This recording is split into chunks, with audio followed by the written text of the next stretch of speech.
What is going on, everybody? It is your boy OG Den, back again with another video.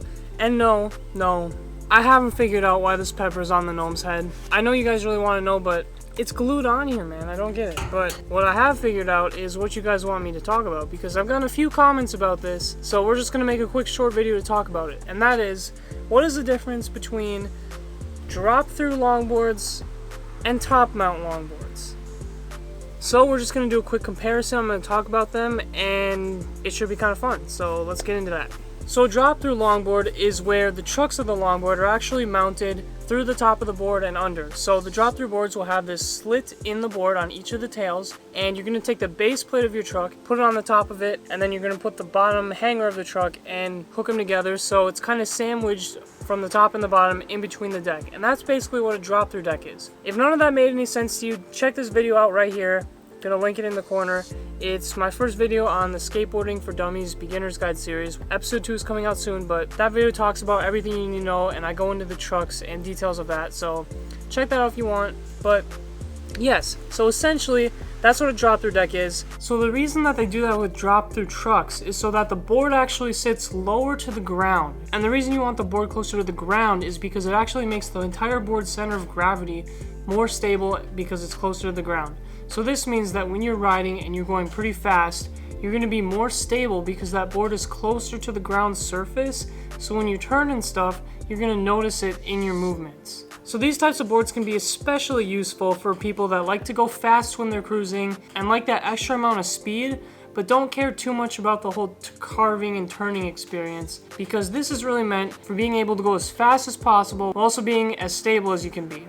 Now, does this mean that having top-mount trucks makes you not able to go fast? Absolutely not, because most of the downhill boards designed specifically for going like upwards of 40 miles per hour are actually top-mount boards. And it's because they're actually smaller boards and they have wheel wells cut out for the wheels so they can get that board shape really low to the ground without needing it to be a drop-through board. But generally, most longboards or longer types of boards are going to be drop-through if you're looking for that stable aspect to your riding.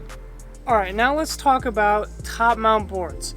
Now, there are a lot of boards that are top mount, but I'm not going to worry about the normal skateboards in this video. We're going to talk about longboards and then briefly mention cruiser boards, because only longboards can really be drop through boards. So we're going to try to keep the comparison semi-direct. But a lot of people actually think that top mounts aren't as good as drop through boards in the longboarding world. And this is just really not the case, because there are a lot of uses for top mounts that people may not initially realize. So, for example, number 1, top mounts are better for carving and cruising, hands down. But the problem is, they're not necessarily good for speedy carving and cruising. So because it's a top mount, it means that when you rock side to side on the board to get that turning experience, you actually have more force you can push on the edges because there's more room from the ground to the bottom of the board to be able to turn that board. So that means that you can get your trucks to turn harder and sharper, which allows for you to be able to do pumping on your board, do sharper turns, and it just makes cruising and carving and that whole experience of longboarding a lot easier to do than potentially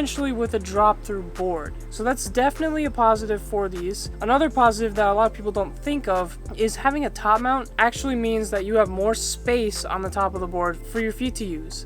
Because with a drop-through board, your whole tails have the little bump on the top of them from the trucks, which you can still obviously put your feet on it, but it's not a nice smooth surface, so a lot of people don't use that. Whereas with a top mount board, you can use your feet anywhere on the board pretty much. And this kind of goes along with that, but because the whole top of the board is flat like that, you can make the boards many different shapes than you could with a drop-through. Drop-through boards are typically very similarly shaped because you have to have specific tails with the specific cutouts to put the trucks on. But with top mounts, you don't really have to comply to any shape. You can do any kind of shapes you want and still have a good experience. So with those 2 points in mind, this is the reason most cruiser boards are actually top mount. Not because of stability, because if they could, they would probably do drop-through to make it more stable, but because of the fact that the boards are already so small that they need to get as much foot space as possible on these boards, which is why they go top mount, so your feet have more space to rest on the board. So that's pretty much it. So for drop through boards, they're going to be more stable, you can go faster at them usually for long boards, and they're personally my favorite. I think that the turning feeling of drop through boards is just kind of cool. I don't know, I like it more. And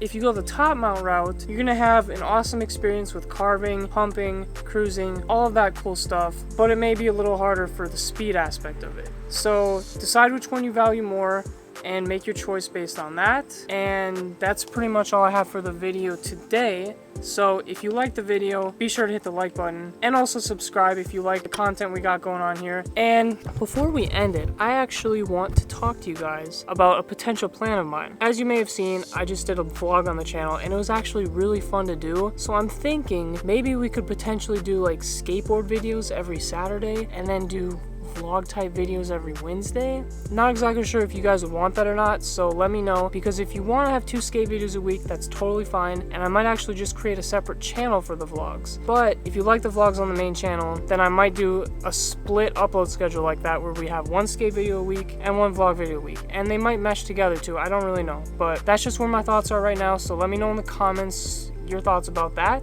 And that's all I have for today. So I know it was a short video, but I just wanted to quick talk about it because a lot of people have been messaging me about it. So hope you learned something, hope you liked it. That's me signing off. OG gang, you guys are the best. 400 subscribers, by the way, amazing. Let's get 500. Peace out.